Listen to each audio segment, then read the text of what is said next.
नमस्कार नमस्कार भूपेन्द्रनाथ दलाई आज पुणे आपणक सामने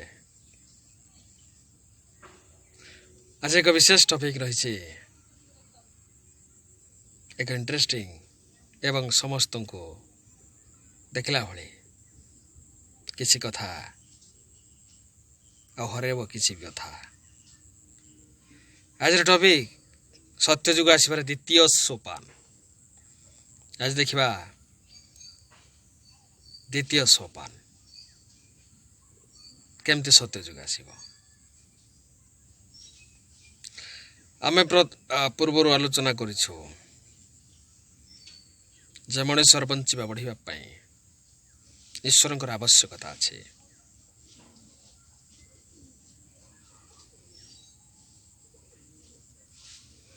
ईश्वर मनुष्य मानकर निहाती आवश्यक। ये आवश्यकता कौन अच्छी तो आम जाना किंतु ईश्वर कौन आवश्यक अच्छे मनुष्य मान मनुष्य तो एमती चली जाऊे बंची पुणी मरीज जीवदशा भितर किसी इनकम कर जहाँ पिला छुआ नाती समस्त भोग करेंगे एमती अनेक टंका रोजगार हो मनुष्य तो बंची आउ कौन ईश्वर आवश्यकता अच्छे। अरे मनीष बंचीने मनीष को बंचा पड़ो।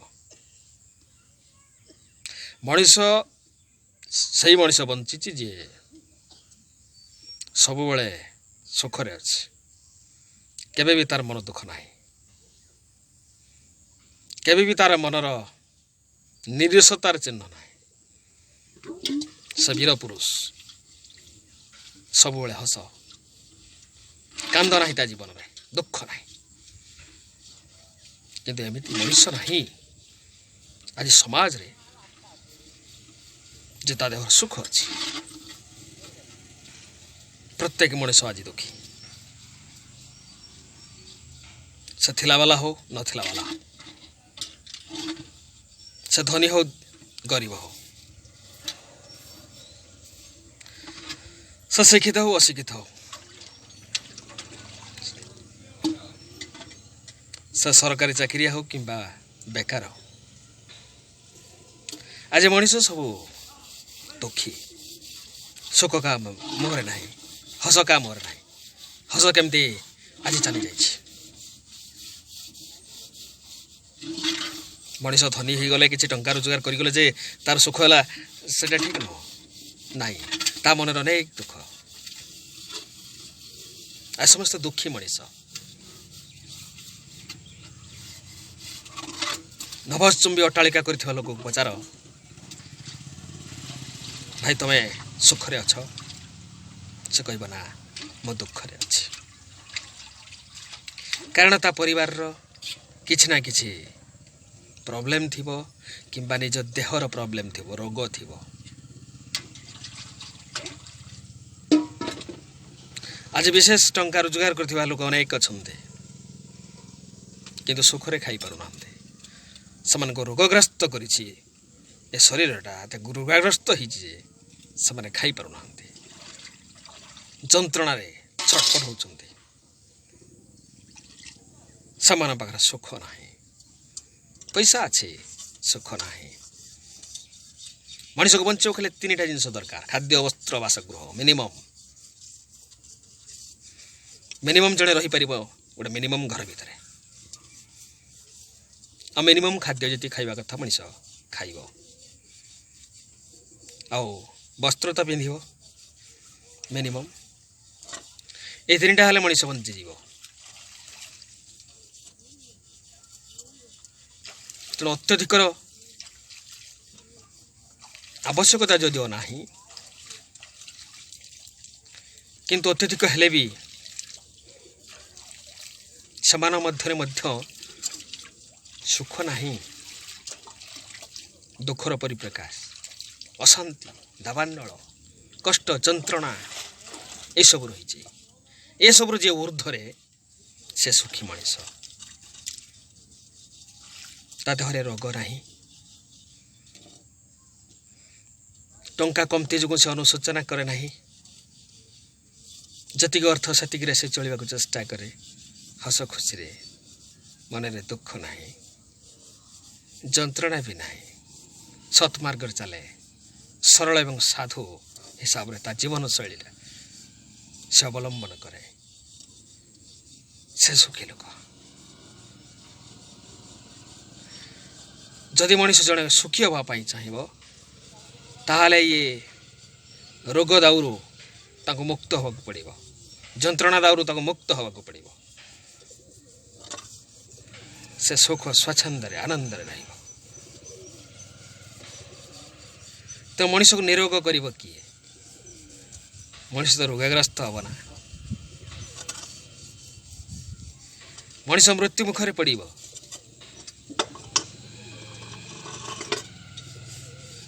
ତାକୁ ରକ୍ଷା କରିବ କିଏ? ମଣିଷ ଜାଣିଛି ମୁଁ ବଞ୍ଚିଛି, କେତେ ବର୍ଷ ବଞ୍ଚିବ? ମୃତ୍ୟୁ ପର୍ଯ୍ୟନ୍ତ ବଞ୍ଚିବ। ଏ ପୃଥିବୀ କୋଟି କୋଟି ବର୍ଷ ଅଛି, ଆହୁରି କୋଟି କୋଟି ବର୍ଷ ରହିବ।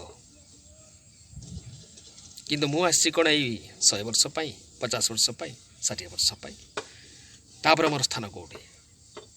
ମୁଁ ମଣିଷ ହେବି ତ ଏଇସବୁର ରହସ୍ୟ କ୍ୱେଶ୍ଚନ୍ ମଣିଷ ମଧ୍ୟରେ ଅଛି, ଖୋଜି ପାଏ ନା। କହିଲେ କହିବ ହୁଏତ ହୋ ଯେତେ ଦିନ ପାଇଁ ଆସିଥିଲି ସେତେ ଦିନ, କିନ୍ତୁ ମଣିଷ ମନରେ ଦୁଃଖ କାହିଁକି? ମୃତ୍ୟୁର ଭୟ କାହିଁକି? କାରଣ ସେ ଜାଣିଛି ମୁଁ ମରିଗଲେ ଆଉ ଏ ମଣିଷ ଜନ୍ମ ପାଇବି ନାହିଁ, ସେଥିପାଇଁ ସେ ଦୁଃଖ କରେ। କିନ୍ତୁ ଜଣେ ଲୋକ ଯଦି କନଫର୍ମ ହେବ ଯେ ମୁଁ ମରିଗଲା ପରେ ପୁଣି ମଣିଷ ଜନ୍ମ ହେବି, କନଫର୍ମ ଥିବ, ତାହେଲେ ତାର ମୃତ୍ୟୁକୁ ଭୟ ରହିବନି। ତାକୁ ହିଁ କୁହାଯାଏ ମୃତ୍ୟୁଞ୍ଜୟ। ଯେମିତି ମଶାଟା ଘୋଡ଼ିଛି, ମଶାଟା ଚିରିଗଲେ ଦୁଃଖ ନାହିଁ, କାରଣ ମୁଁ ଆଉ ଗୋଟେ ସାଟ ଆଣିପାରିବି। ଠିକ୍ ସେହିପରି ମୋ ଦେହଟା ଯଦି ଚାଲିଯାଏ, ମୁଁ ଯଦି ଜାଣିଛି ଆଉ ଗୋଟେ ଦେହ ମୁଁ ଏଇ ମଣିଷ ଦେହ ପାଇପାରିବି, ତାହେଲେ ମୁଁ ଖୁସିରେ ରହିବି, ମୁଁ ମୃତ୍ୟୁକୁ ଭୟ କରିବି ନାହିଁ। That is Mrutyunjay. ସେଇଟା ଈଶ୍ୱରଙ୍କୁ ପ୍ରାପ୍ତ ହେଲେ ହେବ, ନହେଲେ ହେବନି। ତେଣୁ ଈଶ୍ୱରଙ୍କୁ ପ୍ରାପ୍ତ ହେବା ପାଇଁ ସମସ୍ତଙ୍କର ଇଚ୍ଛା ଥାଏ, କିନ୍ତୁ ବିଶ୍ୱାସ ନାହିଁ।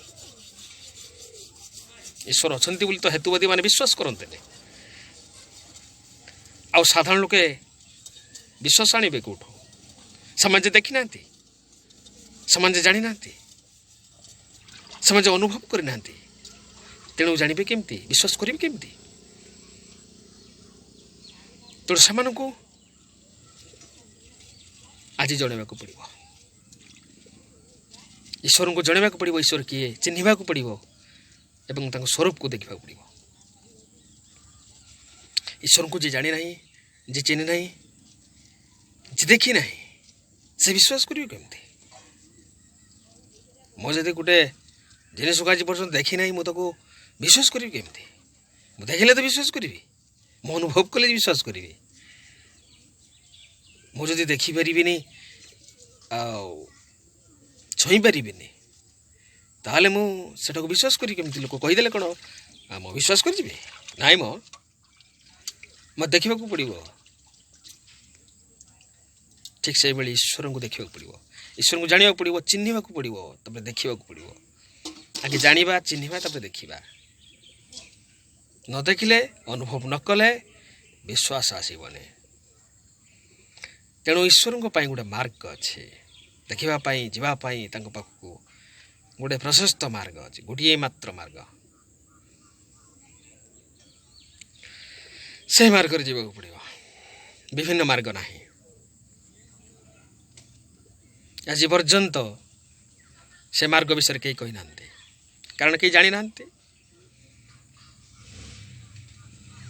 ଆଜି ସେ ମାର୍ଗ ବିଷୟରେ ଆଲୋଚନା କରିବା, କେମିତି ଆମେ ଈଶ୍ୱର ପ୍ରାପ୍ତ ହେବା, ଈଶ୍ୱର ପାଇବା, ଖୁସିରେ ରହିବା, ଆନନ୍ଦରେ ରହିବା, ଦୁଃଖ ରହିବନି, ଶୋକ ରହିବନି, ରହିବନି ଭୟ। ଆଜି ଦେଖିବା ସେଇ ରାସ୍ତା, ଈଶ୍ୱରଙ୍କୁ ପ୍ରାପ୍ତ ହେବାର ରାସ୍ତା। ଈଶ୍ୱରଙ୍କୁ ପାଇବାକୁ ହେଲେ ଦୁଇଟି ଜ୍ଞାନର ଆବଶ୍ୟକତା ଅଛି। ଦୁଇଟି ଜ୍ଞାନ ପ୍ରାପ୍ତିରେ ମଣିଷ ଈଶ୍ୱରଙ୍କୁ ଦେଖିବ, ଚିହ୍ନିବ, ଜାଣିବ, ଈଶ୍ୱର ପ୍ରାପ୍ତ ହେଇପାରିବ। ଗୋଟେ ପ୍ରାକ୍ଟିକାଲ ଆଉ ଗୋଟେ ଥିଓରି। ଆଜି ମୁଁ ଯାହା କହିବି ସେଇଟା ଥିଓରି ବା ଦେଖିବା ପାଇଁ ଯେଉଁ ମାର୍ଗ ଅଛି, ସେ ମୁଁ ଯେଉଁ ଟପିକ୍ ଗୁଡ଼ାକ ଦେଉଛି ସେଗୁଡ଼ାକ ସବୁ ଥିଓରି। ଆଉ ଗୋଟେ ପ୍ରାକ୍ଟିକାଲର ଆବଶ୍ୟକତା ଅଛି। ସେ ପ୍ରାକ୍ଟିକାଲ ମୁଁ ପରେ କହିବି, କେତେବେଳେ କେଉଁ ମୁହୂର୍ତ୍ତରେ ପ୍ରାକ୍ଟିକାଲ କରାଯିବ ତାର ବ୍ୟବସ୍ଥା ସମ୍ପର୍କରେ ମୁଁ ପରେ ଆଲୋଚନା କରିବି। କିନ୍ତୁ ପ୍ରଥମେ ଆମକୁ ଥିଓରି ବିଷୟରେ ଜାଣିବାକୁ ପଡ଼ିବ। ପ୍ରତ୍ୟେକ କର୍ମରେ, କାମରେ ହଉ, ଯେ ଯେଉଁଥିରେ ହଉ, ଦୁଇଟା ଜିନିଷର ଆବଶ୍ୟକତା ଅଛି, ଗୋଟେ ଥିଓରି ଆଉ ଗୋଟେ ହେଲା ପ୍ରାକ୍ଟିକାଲ। ଥିଓରିରେ ସେ ବାବଦରେ ଆମକୁ ଜ୍ଞାନ ଦରକାର, ନଲେଜ ଦରକାର, ଏବଂ ପ୍ରାକ୍ଟିକାଲ କଲେ ହେବ। ଆପଣ ଗୋଟେ ଯେକୌଣସି କାମ କରନ୍ତୁ, ଆପଣ ଗୋଟେ ଘର ତିଆରି କରୁଛନ୍ତି, ଆଗେ ଥିଓରି, କେଉଁ ସାଇଜ୍ର ଘର କରିବେ, କେତେ ତାଲା ଘର କରିବେ, କେମିତି ଘର କରିବେ, ତାର ନଲେଜ ରହିଲା ପରେ ତାପରେ ଆପଣ ପ୍ରାକ୍ଟିକାଲ କରିକି ମିସ୍ତ୍ରୀ ଡାକିକି ଆପଣ ଖୋଳେଇବେ, ଆରମ୍ଭ କରିବେ। ତେଣୁ ଦୁଇଟା ଜିନିଷ ଦରକାର, ପ୍ରତ୍ୟେକ ଜିନିଷରେ ଦୁଇଟି ଜିନିଷ ଦରକାର, ଗୋଟେ ପ୍ରାକ୍ଟିକାଲ, ଗୋଟେ ଥିଓରି। ତେଣୁ ଈଶ୍ୱରଙ୍କୁ ପ୍ରାପ୍ତ ହେବାକୁ ହେଲେ ମଧ୍ୟ ଦୁଇଟା ଦରକାର। ମୁଁ କିନ୍ତୁ ପ୍ରଥମେ ଏ ଭାଇରାଲ ମାଧ୍ୟମରେ କେବଳ ମୋ ଥିଓରି କହିଦେଇପାରେ, କିନ୍ତୁ ଅନୁଷ୍ଠାନ ମାଧ୍ୟମରେ ପ୍ରାକ୍ଟିକାଲ ହେବ। ତେଣୁ ପ୍ରାକ୍ଟିକାଲ ବିଷୟରେ ପରେ ଆଲୋଚନା କରିବା, ପ୍ରଥମେ ଥିଓରିରେ ଜାଣିବା। ତେଣୁ ଥିଓରି ଜାଣିବାକୁ ହେଲେ ଈଶ୍ୱର ପ୍ରାପ୍ତ ହେବା ପାଇଁ ଦୁଇଟା ଜ୍ଞାନର ଆବଶ୍ୟକତା ଅଛି, ଗୋଟେ ଆତ୍ମଜ୍ଞାନ ଆଉ ଗୋଟେ ହେଲା ସଦଜ୍ଞାନ ବା ଦିବ୍ୟ ଜ୍ଞାନ। ଈଶ୍ୱର ସେଇମାନେ ପ୍ରାପ୍ତ ହୁଅନ୍ତି ବା ପ୍ରାପ୍ତ ହେଲେ ବୋଲି ତାର ପ୍ରମାଣ ହେଇଯାଏ କେତେବେଳେ ନା ପରମାତ୍ମା ବା ଈଶ୍ୱର ଯାହା ଉପରେ ସନ୍ତୁଷ୍ଟ ରୁହନ୍ତି, ଯାହା ଉପରେ ଯାହାକୁ ଭଲ ପାଆନ୍ତି ବା ସନ୍ତୁଷ୍ଟ ରୁହନ୍ତି, ସେ ହିଁ ପ୍ରକୃତରେ ସନ୍ଧାନ ପାଇଯାଏ, ଈଶ୍ୱରଙ୍କର ସନ୍ଧାନ ପାଇଯାଏ। ଯେତେବେଳେ ଈଶ୍ୱର ଯାହା ଉପରେ ସନ୍ତୁଷ୍ଟ ରୁହନ୍ତି, ଯେଉଁ ବ୍ୟକ୍ତି ଉପରେ, କାହା ଉପରେ ସନ୍ତୁଷ୍ଟ ରହିବେ ଈଶ୍ୱର ନା ଶାସ୍ତ୍ର ଅଛି, ମଣିଷ ଦେହେ ଦିବ୍ୟ ଜ୍ଞାନ ଦେଖି ସନ୍ତୋଷ ଭଗବାନ। ତେଣୁ ମଣିଷ ଦେହର ଦିବ୍ୟ ଜ୍ଞାନ ଦେଖି ଭଗବାନ ସନ୍ତୁଷ୍ଟ ହୁଅନ୍ତି। ତେଣୁ ଦିବ୍ୟ ଜ୍ଞାନଟା କ'ଣ? ଆମେ ତ ବହୁତ ପ୍ରକାର ଜ୍ଞାନ ଜାଣିଛେ, ଗଣିତ ଜ୍ଞାନ, ସାହିତ୍ୟ ଜ୍ଞାନ, ଭୂଗୋଳ ଜ୍ଞାନ, ଇତିହାସ ଜ୍ଞାନ, ବିଶେଷ ଜ୍ଞାନ, ବିଜ୍ଞାନ ସବୁ ଜାଣିଛୁ, କିନ୍ତୁ ଏଇ ଦିବ୍ୟ ଜ୍ଞାନଟା ତା ଭିତରେ କ'ଣଟା? ଦିବ୍ୟ ଜ୍ଞାନ ତା ଭିତରେ ନାହିଁ। ସେଇ ଦିବ୍ୟ ଜ୍ଞାନ ବିଷୟରେ ମୁଁ କହିବି ଆଜି। ସେଇଟା ହେଲା ସଦଜ୍ଞାନ ବା ଦିବ୍ୟ ଜ୍ଞାନ। ତେଣୁ ଦୁଇଟି ଜ୍ଞାନ ବଳରେ ଈଶ୍ୱରଙ୍କୁ ପ୍ରାପ୍ତ କରାଯାଏ। ମଣିଷ ପାଇବ, ବୁଝିବ, ଜାଣିବ ଈଶ୍ୱରଙ୍କୁ କନଫର୍ମ। ତେଣୁ ଦୁଇଟାର ବିଶେଷ ଜ୍ଞାନ ରହିବା ଦରକାର ମଣିଷ ଭିତରେ। ସେ ଜ୍ଞାନର ଅଭାବରୁ ଆଜି ମଣିଷ ଈଶ୍ୱର ପାଖକୁ ଯାଇପାରୁନାହିଁ। ଆଜି ସେଇ ଜ୍ଞାନ ବଣ୍ଟନ କରାଯିବ। ପ୍ରଥମେ ଦେଖିବା ଆତ୍ମଜ୍ଞାନ। ଆଜି ଦେଖିବା ଆତ୍ମଜ୍ଞାନ। ସଦଜ୍ଞାନଟା ପରବର୍ତ୍ତୀ ଟପିକରେ ଦେଖିବା। ଆତ୍ମଜ୍ଞାନ ଅର୍ଥାତ୍ ମୁଁ ନିଜକୁ ଚିହ୍ନିବି, ମୁଁ କିଏ, ମୁଁ କିଏ ମୁଁ ଜାଣେନି, ଆଜି ଜାଣିବି ମୁଁ କିଏ। ମୋତେ ଜଣେ ଯଦି ପଚାରିବ ତମେ କିଏ, ମୁଁ କହିବି ମୁଁ ଉପେନ୍ଦ୍ରନାଥ ଦଳାଇ। ଉପେନ୍ଦ୍ରନାଥ ଦଳାଇ ମୁଁ ନୁହେଁ, ଉପେନ୍ଦ୍ରନାଥ ଦଳାଇ ମୋର ନାମ। ମୋର ନାମଟା ହେଲା ଉପେନ୍ଦ୍ରନାଥ ଦଳାଇ, ମୁଁ ଉପେନ୍ଦ୍ର ଦଳାଇ ନୁହେଁ। ଯେମିତି ଏ ହାତଟା ମୋର, ମୁଁ ହାତ ନୁହେଁ। ଏ ଗୋଡ଼ଟା ମୋର, ମୁଁ ଗୋଡ଼ ନୁହେଁ, ଗୋଡ଼ଟା ମୋର। ଏ ସାର୍ଟଟା ମୋର, ପ୍ୟାଣ୍ଟଟା ମୋର। ଏ ଶରୀରଟା ଟୋଟାଲି ମୋର। ମୁଁ କିନ୍ତୁ ଶରୀର ନୁହେଁ, କିନ୍ତୁ ଶରୀରଟା ମୋର। ଯେମିତି ମୋ ଜମି, ମୋ ବାଡ଼ି, ମୋ ଗାଡ଼ି, ଏସବୁ ଗୁଡ଼ାକ ମୋର। ଏ ତ ସବୁ ମୋର ସମ୍ପତ୍ତି, ସବୁ ମୋର। ତାହେଲେ ଜମି ଯେମିତି ମୋର, ଦେହଟା ବି ସେମିତି ମୋର।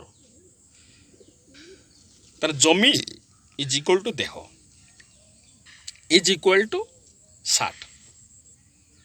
ଏସବୁ ମୋର ସମ୍ପତ୍ତି, ମୋର। ତାହେଲେ ମୁଁ କିଏ?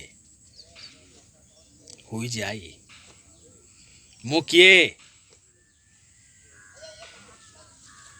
ମୁଁ କିଏ? ଏ ତ ସବୁ ମୋର। ମୁଁ ଗୋଟାଏ ସୋଲ୍, ମୁଁ ଗୋଟାଏ ଆତ୍ମା। ମୁଁ ଆଉ କିଛି ନୁହେଁ, ମୁଁ ଗୋଟାଏ ଆତ୍ମା।